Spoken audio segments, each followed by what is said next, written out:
Zdravím všetkých milovníkov Skyrimu. Vítajte pri tomto videu a dnes to bude zase tutoriál, zase pre začiatočníkov, ako si troška prilepšiť, keď ste hneď ešte na tých začiatkoch, môžete si troška prilepšiť a dnes vám ukážem ako. Takže, prvý krok.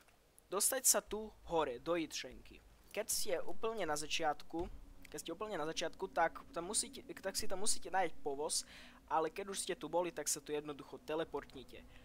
Tak, niekde tu sa objavíte a pôjdete tu rovno okolo krčmy, okolo Jarlového paláca. Wow, epické.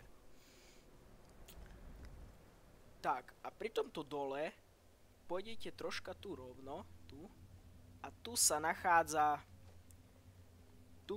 skrytá čestka. Sú tu nejaké veci, lektvary, nejaké prísady, helmy, záleží na tom, aký máte level, lebo ak máte malý level, tak sa vám tam budú zjavovať veci, a teda výlučne zbrane až luky, ktoré odpovedajú vlastne tomu vašemu levelu. Ja mám level skoro 30, takže mne sa tu už zjavujú celkom silné veci.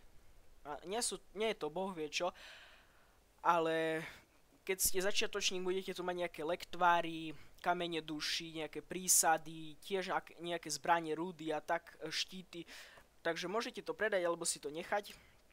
Ako hovorím, je to dobrá pomocník do začiatku a myslím si, že je to úplne super.